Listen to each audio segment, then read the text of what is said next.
Good morning. आज हमारा tally का है डे 5। तो डे 5 में हम क्या स्टार्ट कर रहे हैं? आज हम स्टार्ट करेंगे इन्वेंट्रीज़। What is inventories? तो सबसे पहले इन्वेंट्री क्या होती है? डेली लाइफ में जो हम चीज़ें यूज़ करते हैं, लाइक गारमेंट्स हो गए, खाने पीने की चीज़ें हो गई, ये सारी चीज़ें हमारी क्या कहलाती हैं? इन्वेंट्रीज़ कहलाती हैं। तो इस चीज़ के लिए हमारे पास इन्वेंट्रीज़ में कई तरीके की टॉपिक्स हैं। तो मैं सबसे पहले क्रिएट में गई, देन हम यहाँ पर गए इन्वेंट्री मास्टर्स में।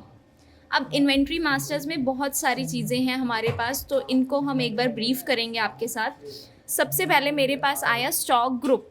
अब स्टॉक ग्रुप क्या होता है? फॉर एग्जांपल अगर आप मार्केट में जा रहे हैं, अगर मुझे क्लोथ्स खरीदने हैं, तो जो क्लोथ है हमारा वो स्टॉक ग्रुप हो गया। लाइक मैं गारमेंट शॉप में एंटर कर गई तो क्लोथ मेरा ग्रुप हो गया। अब अगर मैं गारमेंट शॉप में एंटर करके जाती हूँ तो वो मुझसे क्वेश्चन पूछेगा कि मैम आपको क्या चाहिए, तो वो हमारा स्टॉक आइटम हो गया। फॉर एग्जांपल क्लोथ की कैटेगरी ग्रुप हो गई। अब मुझे क्या चाहिए? जीन्स चाहिए, तो हमारा स्टॉक आइटम क्या हो गया? जीन्स हो गया। अब नेक्स्ट क्वेश्चन शॉपकीपर का होगा कि मैम क्या साइज़ चाहिए, क्या कलर चाहिए, आपको कैसी जीन्स चाहिए, तो जो आइटम के फीचर्स को बताता है वो स्टॉक कैटेगरी होती है।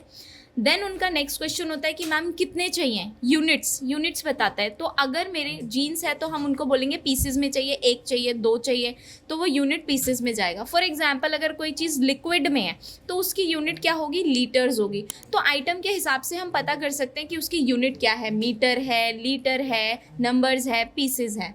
नेक्स्ट एक उनके पास ऑप्शन होता है गोडाउन में। फॉर एग्जांपल उनका सारा स्टॉक कहाँ पर होता है? उनके अलग अलग गोडाउन्स होते हैं, तो उनके गोडाउन्स में होता है। क्लियर है? अब मैं आपको एक ये क्रिएट करके दिखाती हूँ। फॉर एग्जांपल हमारे पास स्टॉक ग्रुप, मैंने जैसे कि आपको बताया ग्रुप हमारे पास हो गया क्लोथ। क्या हो गया? क्लोथ। ये हो गया मेरे पास स्टॉक ग्रुप। देन मैंने कैटेगरी बना दी, लाइक मैंने बोला कि 21 इंच का चाहिए, ठीक है, या 21 साइज़ चाहिए मुझे, ठीक है। तो ये मेरी कैटेगरी हो गई। फिर नेक्स्ट मैंने करा स्टॉक आइटम। स्टॉक आइटम हमारे पास हुआ कि मुझे क्या चाहिए? जीन्स चाहिए, तो मैंने जीन्स लिखा। अब यहाँ पर आ रहा है अंडर, यानी कि ग्रुप क्या है, किस ग्रुप का है? ये क्लोथ ग्रुप का है। फिर मेरे पास आई कैटेगरी, किस साइज़ की चाहिए? 21 साइज़ की चाहिए। देन आई हमारे पास यूनिट, तो ये मैंने यहीं पर क्रिएट कर दिया पीसेज में कि मुझे पीसेज में चाहिए, कितने चाहिए, ठीक है। उसके बाद मैंने एंटर किया। अब यहाँ पर फाइनल क्वांटिटी आ गई कि मैंने बोला मुझे 5 जीन्स चाहिए। एक जीन्स का रेट यहाँ पर डालेंगे, फॉर एग्जांपल 1500 की एक जीन्स है, तो ये टोटल 5 जीन्स का स्टॉक आ गया आपके पास। तो ये हमारा रिकॉर्ड होता है इन्वेंट्री का। Thank you.